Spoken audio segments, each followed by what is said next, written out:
Hey, what's up guys, Lavish from 27GL650F here. Welcome to the channel. आज की video में guys we'll be looking at a monitor from LG which is called GL650F. It's the model number and I'll tell you all about its performance in various sectors. Now sectors का मतलब आपको gaming के बारे में, office work and editing and multimedia यानी कि अगर आप नेटफ्लिक्स मूवीज़ देखना चाहते हो तो उसके लिए इसकी परफॉर्मेंस डिस्प्ले कैसी है. And guys I also talk about its price in the end of the video, so do watch the whole video and let's get started.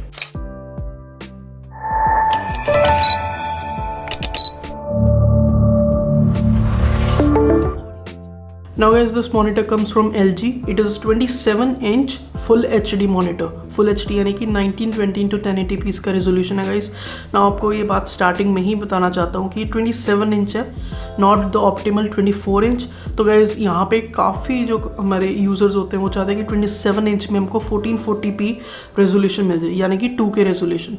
तो गाइस इस मॉनिटर में आपको सिर्फ 27 इंच में 1080p रेजोल्यूशन ही मिल रहा है. तो guys this is a thing which you should note कि आप इसके साथ कंफर्टेबल हो या नहीं, क्योंकि यहाँ पे आपको थोड़ी पिक्सल डेंसिटी कम मिलेगी. तो शायद अगर आप मूवीज़ देखने का बहुत ज़्यादा शौकीन हो, आई थिंक अगर आपने मॉनिटर सिर्फ मूवीज़ देखने के लिए ही लेना है तो this monitor is not for you. This monitor is mainly for gaming and editing purposes. मतलब एडिटिंग एंड गेमिंग के लिए तो बहुत अच्छा है. So let's start with specs first. आपको बताया 27 inch monitor full HD. Now refresh rate is 144 hertz. ये सबसे अच्छी बात लगती है गाइज मेरे को. And panel type is IPS. Now guys ये 2019 एंड 2020 में आकर ही हमको हाई रिफ्रेश रेट में IPS पैनल देखने को मिलता है. कि पहले आपको 144 हर्ट्ज आराम से मिल जाता था गाइस, लेकिन आपको वो TN पैनल या फिर VA पैनल में ही देखने को मिलता था. लेकिन अब LG, Acer जो भी मॉनिटर मैन्युफैक्चरिंग कंपनीज है गाइस, वो सारे हमको IPS पैनल विद 144 हर्ट्ज तक की अवेलेबिलिटी मॉनिटर्स में दे देते हैं, जो कि बहुत अच्छी बात है. As the monitor has an excellent response time of 1 millisecond. It offers a very low input lag and also it has wide viewing experience because it's an IPS panel. तो गाइस आप 178 डिग्रीज के angle के साथ भी आप monitor को देख सकते हो, which is a very good thing है. Guys monitor has HDR10 support. This means you will get brighter colours, punchier colours. I think that's incredible, right? And also it has 400 nits of brightness, which is huge. So यहाँ पे आपको कोई problem नहीं आएगी guys. For all the gamers out there, it supports AMD's FreeSync technology. This means अगर आपकी CPU में AMD का ग्राफिक कार्ड है तो guys it will work perfectly. There will be no lag, कोई भी स्टटर नहीं देखने को मिलेगा. तो guys I think it will be a perfect gaming experience. Also if you have NVIDIA's graphic card तो भी आपको यहाँ पे कोई प्रॉब्लम नहीं आएगी, क्योंकि ये मॉनिटर G-Sync compatible है and it's certified by NVIDIA. So problem solved. Guys, coming to its ergonomics, the monitor has height functionality too. आप मतलब इसकी हाइट है जो आप ऊपर नीचे आराम से कर सकते हो. And also it has a tilt function. Generally आप हमारा मॉनिटर लैंडस्केप मोड में होता है तो आप गाइस इसको टिल्ट करके पोर्ट्रेट मोड में भी कर सकते हो. Guys one more thing which is very good, it supports VESA mount also. सो अगर आपको फ्यूचर में इसका स्टैंड चेंज करना है, आपको वॉल पे माउंट करना है, तो गाइज आपको कोई प्रॉब्लम नहीं आएगी. आप आराम से इसको वॉल पे भी माउंट कर सकोगे. Coming to its design and build quality, guys इसका डिज़ाइन काफ़ी सटल है. It looks more professional. अगर आप ऑफिस वर्क के लिए भी यूज़ कर रहे हो, अगर आपका ये मॉनिटर ऑफिस में भी पड़ा है, ये काफ़ी अच्छा लगेगा guys. It has a subtle look. Now guys अगर आपको मॉनिटर की सेटिंग्स चेंज करनी है तो आपको नीचे जॉयस्टिक फंक्शन मिल जाएगा, जहाँ से आप आराम से हर तरीके की सेटिंग चेंज कर सकते हो जो मॉनिटर में अवेलेबल है. Now guys there are some things which I hate about this monitor. The first thing is that it doesn't have a USB port.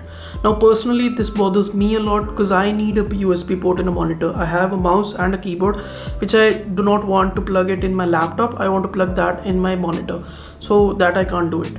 Okay, that's a very big disappointment for me. The second thing which I don't like is that we have a headphone port but it doesn't support the microphone function. तो guys अगर आप gaming करना चाहते हो and अगर आप headphone पीछे connect कर रहे हो तो गाइज आप उसके साथ माइक्रोफोन नहीं यूज़ कर सकते. Now guys that is a big problem for me, so I have to connect my headphone to my laptop. Now इससे प्रॉब्लम कोई ज़्यादा बड़ी प्रॉब्लम नहीं है, बट केबल मैनेजमेंट की प्रॉब्लम हो जाती है. कुछ केबल्स मॉनिटर में जा रही हैं, कुछ केबल्स लैपटॉप में जा रही हैं, तो यू नो डेस्क जो सेटअप है वो इतना एस्थेटिक नहीं लगता. तो that's a problem for me, may not be for you. Now guys coming to its overall review, I will say if your work is related to office, gaming और editing, this is a perfect monitor for you. And the reason behind that is because it has very good viewing angles, it has high levels of brightness, and most importantly it's an IPS panel. तो guys office के लिए, gaming के लिए, editing के लिए आप ये monitor आराम से परचेज कर सकते हो. Now guys, the fourth thing which I will not recommend for you is for multimedia purposes. तो guys, अगर आप Netflix पे, Amazon Prime पे वैसी कोई मूवीज़ वगैरह, YouTube सिर्फ यही प्रायोरिटी है आपकी, तो guys I will not recommend this monitor for you.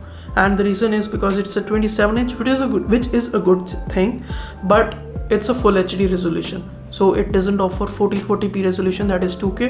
So pixel density थोड़ी सी कम हो जाती है.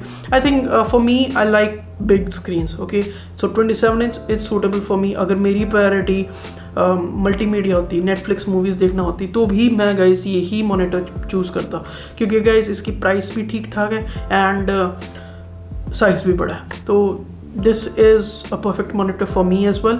And so if you're looking to buy this monitor, I think you should go for it.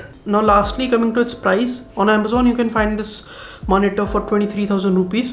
And if you want to buy it from your local markets, from in my city here, I can buy it from around 21,000 rupees. So 2000 का फर्क पड़ जाता है guys. So if you can buy it from local markets, you should buy it.